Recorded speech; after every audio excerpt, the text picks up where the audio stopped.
नमस्कार। सौगात समाचार में अपने सबके स्वागत है। समाचार लग उपस्थित भगल छी हम भारती। शुरू करी समाचारक मुख्य मुख्य शीर्षक सब संग। जानकी मेडिकल शिक्षण अस्पताल में सुतकेरी के मृत्यु प्रकरण 13.5 लाख में भेल मिलापत्र। सिरहा में बम पड़का के 6 घर में लूटपाट, 2 गोटे घायल। सप्तरी में बैंक के सुरक्षा गार्ड के हत्या प्रकरण में आफंत पकड़ल। सरकार 5 लाख भूमिहीन सबके जगह उपलब्ध करात।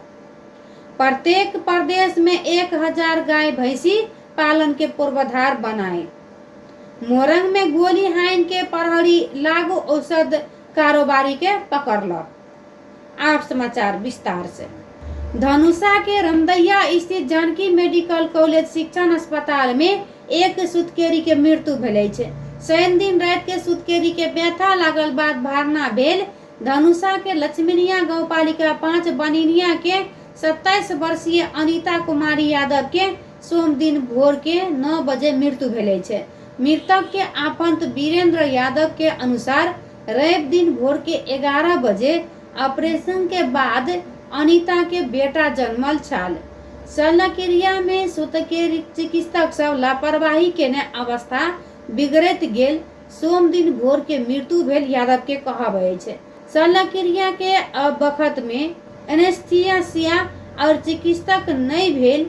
शिकारु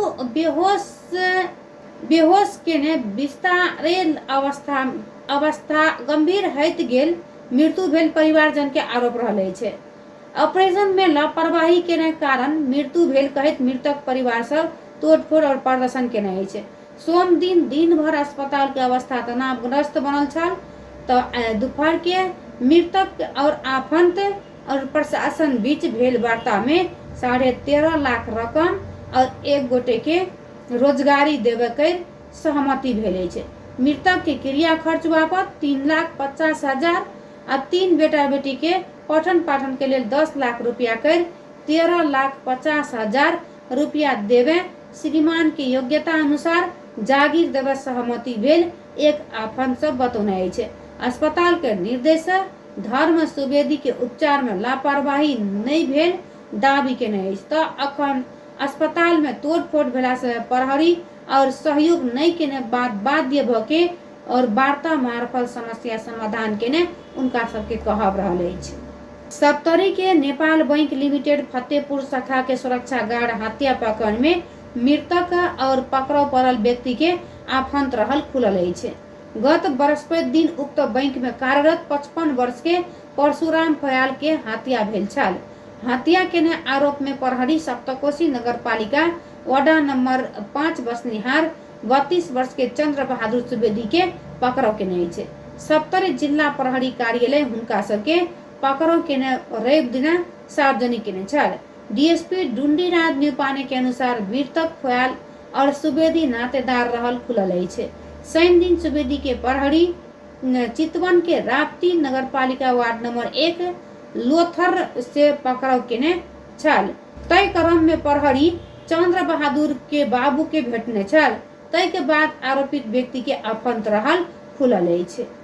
अपने बेटा हत्या केने कहने था रहत और न्यूपाने कहलन कि और उनका सब प्रहरी संग अपने समधी के हत्या भेल रहल भरखरे पूछ के एल जेहन बात केने छल। तय के बाद नातेदार रहल खुलल अछि। सरकार देश भर के 5 लाख भूमिहीन सबके जगह उपलब्ध करावे घोषणा केने अछि। मंगल दिन राष्ट्रपति रामचंद्र पौडेल सांसद के संयुक्त बैसार में आगामी आर्थिक वर्ष के नीति तथा और कार्यक्रम पे प्रस्तुत करत एहन घोषणा करे भेले छै। उनका सब 5 लाख भूमिहीन सबके आवास सुनिश्चित करके सरकार काम करे और बतौने छै। उनका सब सरकार घोषणा करत एल भू उपयोग और संबंधी नीति तथा बनावे 3 तरह के सरकार बीच सहकार्य बढ़ावे भूमि से अधिकतम लाभ लेवे कर काम करावे और बतावे भेले छै। उनका सब 3 लाख हेक्टेयर कृषि योग्य जमीन में सिंचाई सुविधा और पुगावे के राष्ट्रीय गौरव की सिंचाई परियोजना निर्माण में जोर देवे बतौने अछि। सिरहा में बम पड़का के 6 घर में लूटपाट केने छै। जिला के लाहान नगर पालिका 17 हरिपुर टोल में बीतल रात 11 बजे डाका सब बम पटका के लूटपाट केने छै। बम पटकल स्थानीय सब घायल भेल प्रहरी जनौने छै।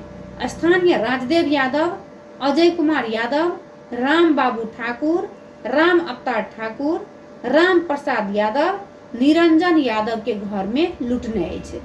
डाका सबके नगद गरगहना लूटने छै। डाका सब प्रतिकार करे खोजने गंभीर घायल भेल योगेंद्र यादव, निरंजन यादव के उपचार के लेल विराटनगर पठौने छै। अन्य घायल राम बाबू यादव, बीरज ठाकुर, जोगिंद्र यादव, मणि यादव के स्थानीय अस्पताल में उपचार भ रहल छै। घटना बारे प्रहरी अनुसंधान शुरू केने जनौने छै। मोरंग में प्रहरी गोली हानि के एक गोटे के लागू औषध कारोबारी के पकड़ो केने छै।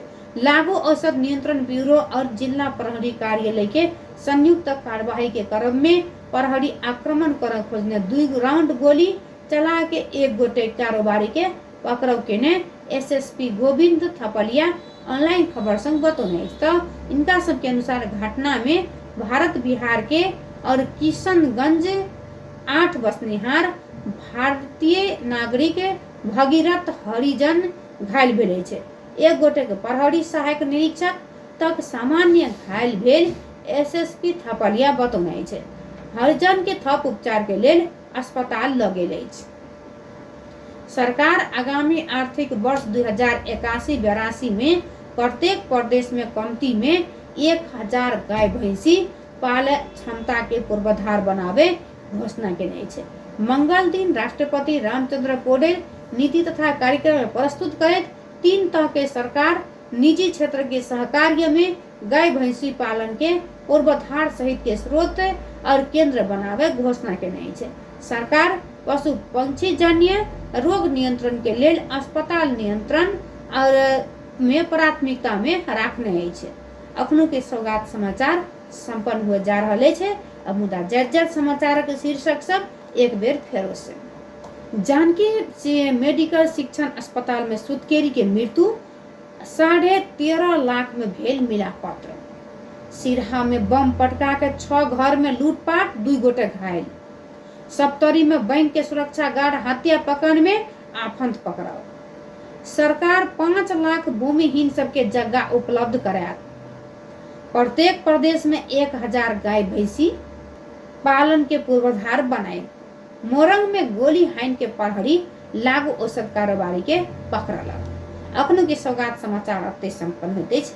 हम भारती के जेबा के आज्ञा दे सुनैत्री 88.1 मेगाहर्ट्ज पर रेडियो सौगात। नमस्कार।